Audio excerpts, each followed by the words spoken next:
partner. Again, I'm here with a new video of company law. Earlier we had discussed about the promoter and their functions and also the definition of promoters in details. Our today's topic is legal position status of promoter. So let's start. A promoter does many extraordinary things from the initial planning till the commencement of business of a company. It therefore becomes important to know what exactly the relationship between the promoter and the company and what is the legal status of the promoter. This is an important question.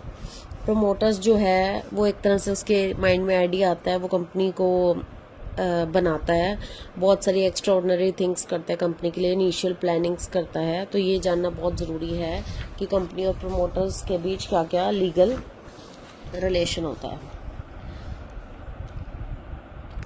But the crux of the question is on whose initiative does the promoter act, who gives the order to the directors. In other words, what is the position or status of the promoters.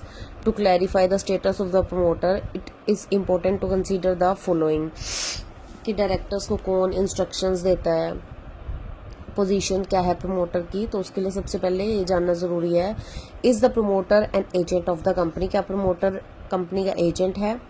Does the promoter act as a trustee of the company. क्या promoter एक trustee की तरह काम करता है.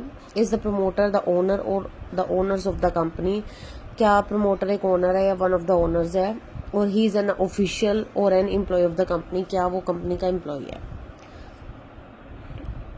या official है. A promoter starts working for the company even before the company is an entity or in existence. There being no entity or existence of the company, there can be no contract between the promoter and the company. As such, in the absence of any contract, there can be no such relationship because the promoter can act as an agent, representative, trustee, official or employee of the company only if there is a contract to that effect. जब promoter के mind में idea आता है, वो company form करता है, तब company existence में नहीं आई होती और ना ही कोई कॉन्ट्रैक्ट बना होता है प्रमोटर या कंपनी के बीच में. तो कोई कॉन्ट्रैक्ट नहीं होता तो कंपनी और प्रमोटर का कोई भी ऐसा रिलेशनशिप नहीं होता. Because the promoter can act as an agent भी काम करता है, रिप्रेजेंटेटिव भी काम कर सकता है, प्रमोटर ट्रस्टी भी काम कर सकता है, ऑफिशियल एम्प्लॉय भी. Only if there is a contract. अगर कॉन्ट्रैक्ट नहीं है तो प्रमोटर ये सब नहीं है. The company can make a contract only after it's registration. अब आप सबको पता है, जब कंपनी फॉर्म ही नहीं हुई, इनकॉर्पोरेट ही नहीं हुई, तो कोई भी कॉन्ट्रैक्ट नहीं बन सकता. कंपनी सिर्फ कॉन्ट्रैक्ट तब बना सकती है जब कंपनी रजिस्टर हो जाए. which implies that the promoter does not act as an agent, trustee or official of the company. जिससे क्लियर होता है, क्योंकि प्रमोटर का काम होता है इनिशियली सारी एक्टिविटीज करना कंपनी के लिए जब कंपनी फॉर्म नहीं हुई होती. तो इस चीज़ से क्लियर हो गया कि कंपनी तो प्रमोटर्स के साथ कोई भी कॉन्ट्रैक्ट नहीं बना सकती, क्योंकि कंपनी तब तक कोई भी कॉन्ट्रैक्ट नहीं बना सकती जब तक कंपनी रजिस्टर्ड ना हो जाए. तो इससे पता चलता है कि promoters does not act as an agent, trustee or official of the company. Is the promoter an owner or one of the owners of the company. It is an accepted fact that the promoters act like a owner, but he is not actually the owner and he is not legally entitled to any profit before or after the formation of the company. ना ही promoter legally entitle नहीं होता कोई भी profit लेने के लिए before और after formation. A promoter normally does not invest in the company. जो प्रमोटर्स होते हैं वो कंपनी में इन्वेस्ट नहीं करते. He invite the public to invest in the company. Public को इन्वाइट करते हैं इन्वेस्ट करने के लिए. After the formation of the company the promoters are required to present their account before the members of the company. Whether or not the promotions are रेम्यूनरेटेड depends on the companies decision. कि उन्हें अपने काम के पैसे मिलेंगे या नहीं मिलेंगे, कंपनी का डिसीजन होता है. In other words it is clear that a promoter is not the owner of the company in case there are more than one promoter of the company. अब ये भी क्लियर हो गया कि ना तो प्रमोटर एजेंट होता है, ना ही प्रमोटर ट्रस्टी हो सकता है, ना ही प्रमोटर ओनर है. The Company Act doesn't define a promoter. A promoter has a special relationship with the company. Authority on the subjects are agreed that there is a fiduciary relationship between the two, which implies a relationship of trust and confidence. इसका company के साथ relation होता है trust और confidence का. According to Lord Crayons, A promoter enjoy a position of the trust and confidence during the formation of the company.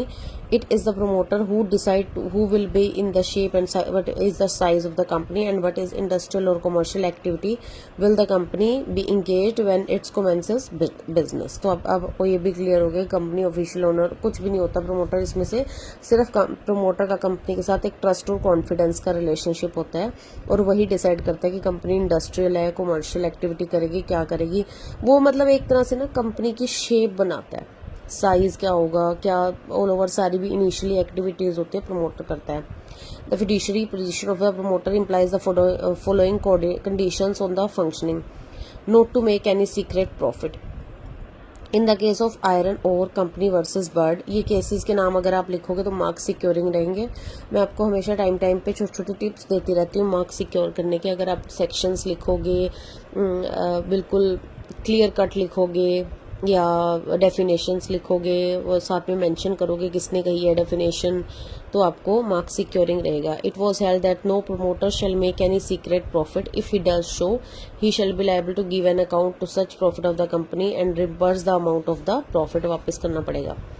No to earn profit on personal assets, no promoter without disclosing all the facts can make any profit by selling his personal assets. If a promoter earns a profit by selling off his personal assets to the company and does not make full disclosure of such profit, the company by law enforce the promoter to return the profit of the company and repudiate the contract under which the sale is made. अगर promoter अपनी कोई personal assets company को बेचता है और उसको disclosure नहीं देता, तो अगर वो उसमें कोई प्रॉफिट कमाता है तो बाय लॉ उसको वो प्रॉफिट कंपनी को वापस करना पड़ेगा। A promoter should not take under advantage of his position, commenting on the role promoters, Lord Chancellor has observed, they stand, in my opinion, undoubtedly in a fiduciary position they have in their hands in creation and molding of the company. जैसे कुम्हार मिट्टी का घड़ा बनाता है ना, वैसे ही promoter company को बनाता है। नेक्स्ट इज लॉर्ड लिनले ने बताया, emphasize the following in case of Lagunas, क्या है, nitrate company versus Lagunas syndicate. Trust worthy fiduciary relation, promoters की कंपनी के साथ ट्रस्ट वर्दी फिड्यूशियरी रिलेशन होते हैं जो कि कंपनी को फॉर्म करता है। अब promoter can not bind the company by any contract, but उसको कंपनी को फॉर्म में लेके आना, सारे डिसीजंस कंपनी को बनाना, ये सब प्रमोटर करता है। Binding of promoter by directors after registration of the company, जब रजिस्ट्रेशन हो जाता है तब जो the promoter director of the company can make the company to be bind by the any contract or as promoter provided they disclose all the important issue of such contracts. कई बार promoter जो होते हैं वो director भी बन जाते हैं और उनको फिर बाद में अगर एक बार कंपनी फॉर्म हो गई, डायरेक्टर बन गए, तो वो कंपनी से उनका कॉन्ट्रैक्ट हो जाता है, फिर वो बाइंड हो जाते हैं। Directors not being personally liable, if the promoter director of the company have acted in good faith and within the limit of their authority, they shall not be responsible for the loss of the company might be put because of their action। अगर वो अच्छे से काम कर रहे हैं, कई बार कुछ एक्शंस हमारे गलत भी हो जाते हैं तो वो लॉस के लिए एप्लीकेबल नहीं है। Termination of contract on the basis of misrepresentation according to the Indian contract act, I think 1972 है, एक बार चेक कर लेना। According to the Indian Contract Act, any contract may be terminated wherein one party has introduced by another party misrepresenting facts entered into a contract। अगर कोई contract में कोई भी गलत फैक्ट्स आते हैं तो वो टर्मिनेट हो जाता है। No termination of voidable contracts if the situation of parties is changed। If there is any change in the situation of the party to a voidable contract means जो contract void हो चुका होता है, the contract cannot be repudiated because it is not possible to bring back the situation prevailing at the time contract was made। For example, if a material change has been made in the property that has changed the nature or in the form of the property, or it has been pledged to a third party has acquired some right of the property for consideration। अगर किसी property में कोई मान लो material है और वो आपने pledge कर दिया, जैसे लोन का ही एक पार्ट होता है प्लेज, तो वो थर्ड पार्टी को कर दिया, तो third party has acquired some rights of the property of consideration. Next one is right of promoters. Right to get legitimate preliminary expenses before a company comes in to existence. If promoters have incurred some expenses, multifarious expenses, these expenses are incurred before the company become a legal entity, and such there is no agreement between the promoter and the company. The question arises, can the promoter of the company legally claim the expense when they have incurred in the promotion?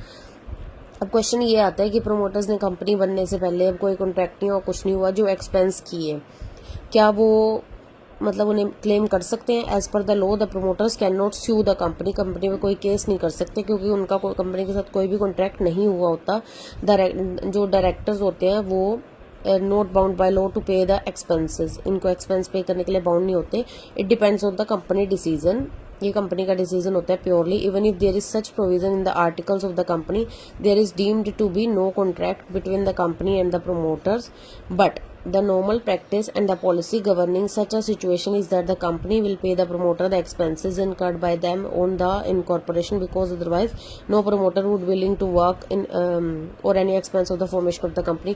ऐसा कोई law नहीं बना होता, या कोई article में नहीं है, या कोई कॉन्ट्रैक्ट नहीं है, या डायरेक्टर्स बाउंड नहीं है कि वो प्रमोटर्स को उनके जो प्रिलिमिनरी एक्सपेंस करे वो देंगे. बट फिर भी वो देते हैं क्योंकि ऐसे तो कोई भी प्रमोटर काम ही नहीं करेगा.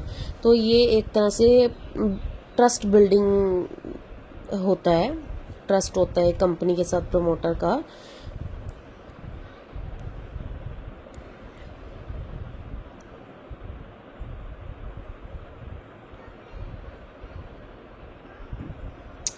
इन the case of Milagio versus Port Alegre Railway, there was a provision in the articles of the association of the company to pay the initial expenses that the director felt were the necessary expenses did not exceed 2,000 euro. The suit in this case was filled by the promoters who had borne the initial expenses. ये आपको इतना detailing में इतना सब करने की ज़रूरत नहीं है. अगर आप एक ये भी लिख दोगे कि ये यहाँ से यहाँ तक, वो सफिशेंट है. Second right is right to get proportionate amount of co promoters. promoters को right होता है if one of the promoters of the company before or during the formation of the company has to incur any expenditure and he is entitled to be proportionately reimbursed by the other promoters what is to be borne in the mind. Or however, if the promoters are also individually or separately responsible for any secret profit they might make in the process of the promotion of the company, if one of the promoters has to reimburse to the company any secret profit, the other promoters are also liable to pay their share to him. जो promoter होता है, एक promoter कोई भी expense करता है, अगर मान लो 4 प्रमोटर्स है तो बाकी जो 3 प्रमोटर हैं उनकी लायबिलिटी बनती है जितने भी एक्सपेंस हुए ना प्रोपोर्शनली डिवाइड करके बियर करने की. और अगर कोई वो सीक्रेट प्रॉफिट कमाते हैं, अगर एक प्रमोटर ने वापस कर दिया तो बाकियों ने भी करना है. Right to get remuneration. Remuneration का मतलब एक तरह से सैलरी होता है. The promoters need to work hard to form and run a company, which is the reason why they are remunerated by the company for their efforts. The remuneration of the promoters in consideration in his service is the formation of the company must pay in cash or partly in cash or partly in shares or debenture of the company. The company might also buy from its promoters a profit to them such property which they had bought for the company. It might give lucrative positions of the company to the promoters.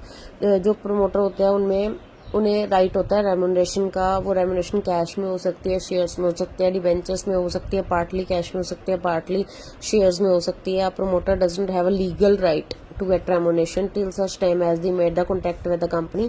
कोई भी promoter को legal right नहीं होता remuneration का जब तक कि company उसके साथ कॉन्ट्रैक्ट ना करे, which can only be after the company has come into existence. और कंपनी कॉन्ट्रैक्ट कब कर सकती है? जब कंपनी एग्जिस्टेंस में आए. Irrespective of the there being a prior understanding of the effect, the prospectus of the company must specify the remuneration to the promoter. Prospectus में वैसे लिखा होता है कि क्या रेम्यूनरेशन हम प्रोमोटर्स को दे सकते हैं. ओके, आज के लिए इतना ही. आज हमने किया legal position of the promoter और status of the promoter. Then कि प्रमोटर एजेंट काम कर सकता है. The answer is no. Trustee no. Owner no. Official employee or no. The A relation between the promoter and the company is based purely on trust and confidence. The promoter enjoys a position of trust and confidence during the promotion of the company. उसके बाद promoters की कुछ हमने condition of functioning पढ़ी कि promoter कोई secret profit नहीं कर सकता, पर्सनल एसेट्स प्रॉफिट पे नहीं बेच सकता, ट्रस्ट वर्दी रिलेशन होते हैं प्रोमोटर्स के, binding the promoter director ROC, registration of company director not being personally liable, termination of contract अगर मिस रिप्रेजेंटेशन होती है, no termination of voidable contract if the situation और चेंज, राइट क्या है, right to get legitimate preliminary expenses, promoter preliminary expenses लेने के लिए right होते हैं उसको अपने। प्रिलिमिनरी एक्सपेंसेस कौन से होते हैं, जो कंपनी के फॉर्म होने से पहले होते हैं। Right to get proportionate amount from co promoters, एक ही प्रोमोटर नहीं करेगा सारे एक्सपेंस, सारे मिलके करेंगे, अगर कोई सीक्रेट प्रॉफिट रखा है वो वापस करेंगे। राइट टू गेट रेम्यूनरेटेड, वो प्रोस्पेक्टस में लिखा होता है। अगर आपको मेरी वीडियो पसंद आई हो, मेरा समझाना अच्छा लग रहा हो, तो प्लीज़ मेरे चैनल को लाइक करें, शेयर करना मत भूलें अपने दोस्तों के साथ, और सब्सक्राइब ज़रूर करें। Thank you very much.